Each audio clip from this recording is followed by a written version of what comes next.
Gilded chandeliers dazzled the ballroom. Perfume lingered in the air, and guests clinked glasses in hollow celebration. Standing at the center of the crowd was Yu. Tailored black sculpted his broad shoulders. His features were sharp, cold, and commanding. Everyone in the business world feared him, yet all bowed to his wealth and power. No one knew that behind this flawless, glamorous facade, every single night for 6 long years, he had come home only to clean up my broken mess. That mess was me Qin. 6 years ago, at a construction site, a steel beam had suddenly come loose, swinging down toward him without warning. Without hesitation, I had thrown myself forward and shoved him out of the way.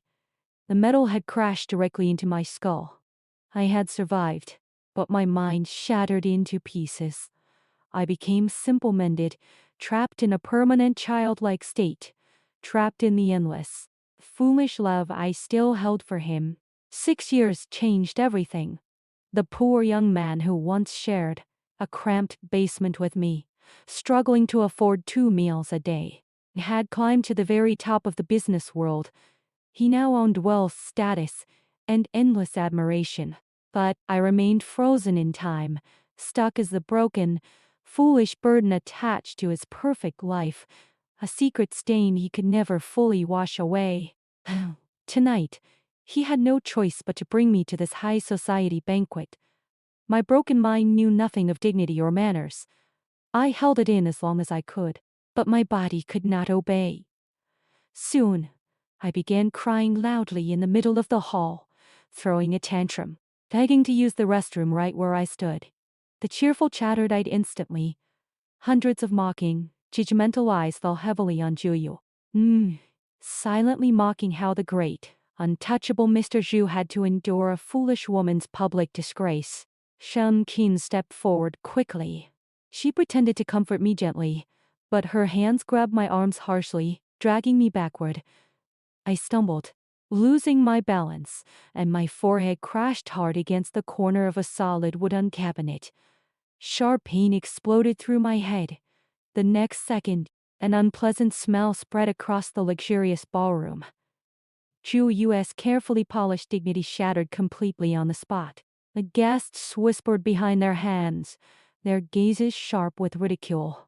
They all thought the same thing. He shines so bright in public, yet privately, he is no better than a servant cleaning up after a disabled woman.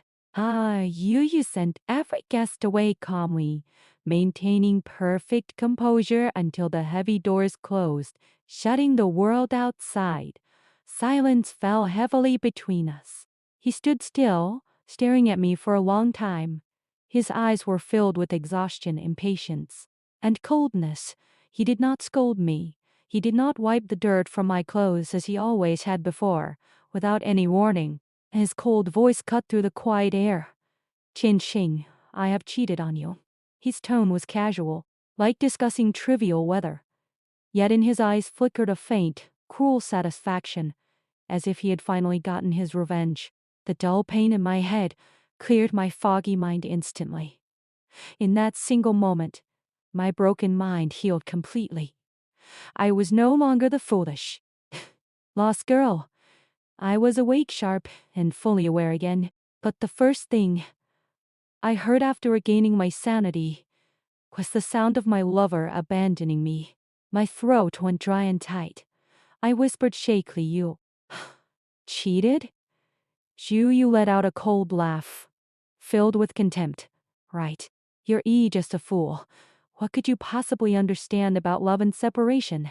He loosened his tie, dropping all pretense of kindness, and said plainly, "I'm in love with Shen Qin now. She is 1,000 times better than you." His words were cold and piercing. She is sensible, gentle, and elegant. She helps me handle work, supports my career, stands by my side as my right hand. Meanwhile, all you ever do is cause trouble, humiliate me in public, and drag my life down. He looked down at my miserable state without a trace of old affection. Life is long.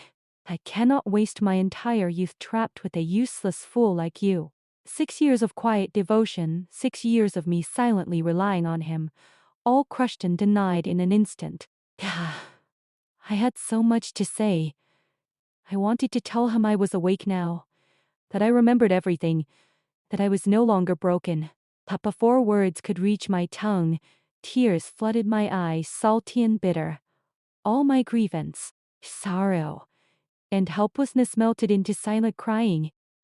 Seeing me cry, Juyu instinctively raised his hand to wipe my tears, an old habit carved deep into his bones. But just before his fingers touched my cheek, he pulled back sharply, his jaw tightening. His eyes turned cold again. Stop shedding those cheap crocodile tears, he snapped bitterly. You only cry when you mess up. It's pathetic, and it disgusts me. I shook my head violently, my heart aching sharply. Wanted to explain, to tell him I was not pretending, that I was truly awake and still loved him. But the Juyu who once looked at me with endless tenderness was gone. He had no patience left for me. He ignored my silent pleas and struck deeper with cruel words, destroying the last hope in my heart. On my birthday last week, I was not working overtime, he said plainly, each word a sharp blade. I was with Shen Qian, watching fireworks by the river. She laughed happily in my arms. In that moment, I completely forgot how tiring it was to take care of you. Memories flooded back vividly. That day, weak and slow-minded, I had clumsily baked a birthday cake for him alone. I had decorated it carefully, waiting eagerly from morning until midnight. The cream melted, the cake spoiled, and my hope faded cold in the empty house. I had prayed for him to return safely, never knowing he was with another woman, wishing under the fireworks that he would never have to see me again. His cold gaze surrounded me like icy winter wind, leaving me breathless and powerless. I finally understood fully his weariness was real. His indifference was real. His betrayal was real. Footsteps approached. Shen Qian walked gracefully into the hall, followed by a little girl with soft eyes. Yu, her daughter with Shuyu. Shen Qian smiled politely. Mr. Zhu, I have calmed all the guests. No rumors will spread. Your reputation is safe. The little girl ran to Shuyu's feet and said softly, Dad, don't frown. Frowning makes you old. Shen Qian pretended to scold her gently. Don't call him that in front of outsiders. It's rude. But Shuyu's cold expression melted instantly. He smiled warmly, bending down to tease the child gently. It's fine. Yu is still young. As long as I see you, I won't be sad anymore. The three of them stood together, warm and harmonious, a perfect family scene. The sight stabbed my heart sharply. I had endured poverty alongside him, risked my life to save him, sacrificed my sanity for him. Yet in the end, I was just an outsider. A fool intruding on their happiness. What had all my years of devotion amounted to? Nothing more than a secret, shameful mistress. Emotion burst out uncontrollably. I pointed at Shen Qian, my voice trembling. She did this. She deliberately embarrassed me. I spoke through tears. I asked many times to use the restroom tonight, but she kept stopping me, saying my dress was inappropriate. When I could not hold it anymore, you bent my fingers back harshly to force me to endure. I cried in pain, but you only defended her and called me unreasonable. Shuyu's face turned dark instantly. He stood protectively in front of Shen Qian and shouted coldly, Chen Xing. Oh, how dare you lie and slander others? His tone was ruthless. You deserve the pain. Only suffering can teach you to behave. He pushed me roughly. I lost balance and fell hard onto the cold marble floor, my body aching everywhere. You cannot even control your own body, yet you blame others? He looked down at me without pity. But he forgot that the medicine I took every single day caused severe diursis. My mind was childlike. I had been forced to wait 13 hours without relief.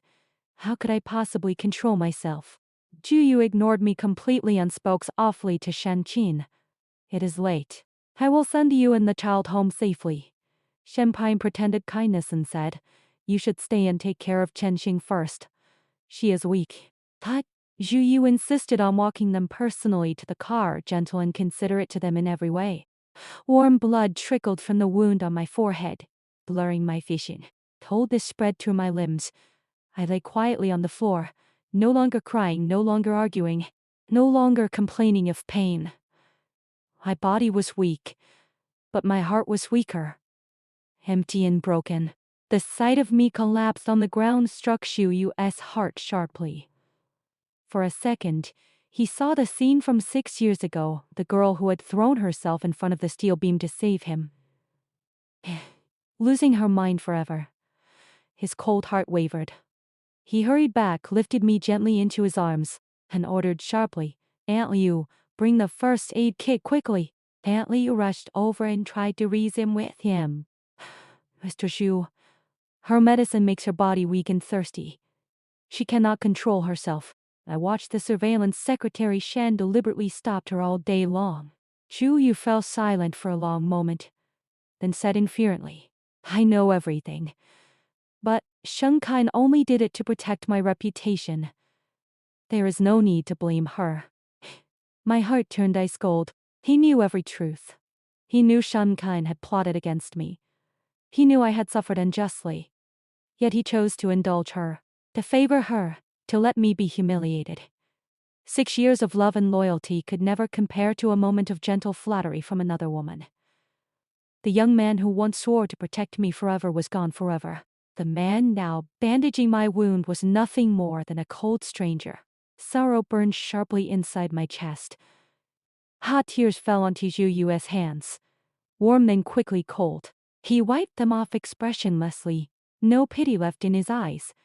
Our 8 years of love had been slowly worn away by 6 years of exhaustion and burden. The love was gone. It was finally time to let go peacefully. Shu, you had not always been this cold and heartless. I remembered the old days clearly. Right after university, my parents lied to me, saying they were seriously ill.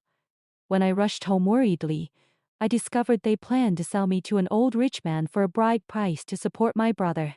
At my darkest moment, Shu-yu came for me overnight. He gave up all his savings, 20,000 yuan, to cut off all my family ties and rescue me. He held my hand tightly, his eyes sincere and firm. "Xing Xing, come with me. I will protect you for the rest of our lives." With only a backpack, I followed him to the north to struggle and build a life together. When his first business failed and they faced bankruptcy, I endured endless forced drinking from difficult clients to save his project. Shu-yu wanted to drag me away and give up everything rather than see me hurt. But I stopped him, smiling weakly, saying, "I can bear it."